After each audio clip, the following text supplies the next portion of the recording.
Autant de noms associés à la victoire militaire israélienne en 67, mais si je vous disais que le roi du Maroc, Hassan II, avait aussi contribué à la victoire éclair de l'État hébreu.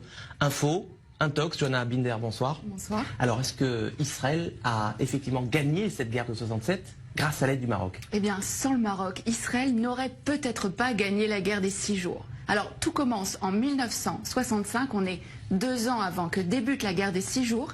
Les grands leaders du monde arabe se retrouvent à Casablanca. C'est le 3e grand sommet de la Ligue arabe. Alors, vous vous en doutez, le Mossad ne fait pas partie de la liste officielle des invités, mais il est là et il va recueillir des informations cruciales. Il y a un protagoniste, c'est Nasser, le président égyptien, le leader de la coalition arabe. Alors dans quel état d'esprit est-il à la veille de cette conférence? Il déclare à Assouan en février: l'année 1965 est la plus dangereuse des années de la lutte arabe. Israël prétend que les Arabes s'apprêtent à perpétrer une agression. Cela signifie qu'Israël a l'intention de nous attaquer. Nous devons donc être prêts à riposter. En septembre, donc quelques mois après, a lieu ce sommet de la plus haute importance. À l'ordre du jour, l'état des forces armées des pays de la Ligue arabe, avec cette question: sont-ils prêts à faire la guerre contre Israël? L'autre homme clé de cette histoire, c'est Hassan II, le roi du Maroc. Il va permettre aux renseignements israéliens de connaître ses ennemis.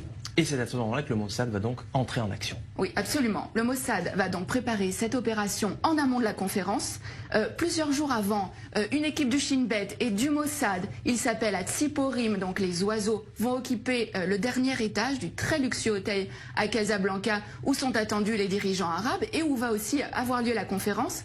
Mais la veille de ce sommet, Hassan II est pris de panique et il somme les agents israéliens de quitter l'hôtel. Mais au terme de cette conférence, il va livrer aux agents israéliens l'enregistrement complet de cette conférence. Hassan II a tout enregistré en secret. Il n'a pas confiance dans les invités de la Ligue arabe. C'est à peine croyable. Mais qu'est-ce que les Israéliens vont bien pouvoir découvrir sur ces cassettes? Alors, les enregistrements vont révéler qu'il est question de créer un commandement arabe unifié pour mener les hostilités contre Israël. Et le point crucial, c'est que les rangs arabes sont profondément divisés. On va pouvoir entendre des échanges extrêmement vifs entre Hussein de Jordanie, mais aussi Nasser.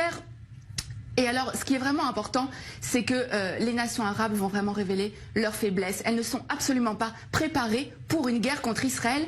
Et c'est vraiment sur la base de ces informations-là que Tsahal va lancer les premières opérations de la guerre des 6 jours en 67. Alors voilà un dirigeant arabe sunnite qui est censé être solidaire de ses homologues arabes. Pourquoi Hassan II a-t-il fait ce choix? Qu'est-ce qui l'a motivé? Alors, ce qu'il faut savoir, c'est qu'avant déjà ce sommet, le Maroc et Israël entretenaient déjà des relations stratégiques. Hassan II avait accepté que des juifs marocains émigrent vers Israël, en échange de quoi Israël fournissait une aide logistique au Maroc, notamment en formant ses militaires.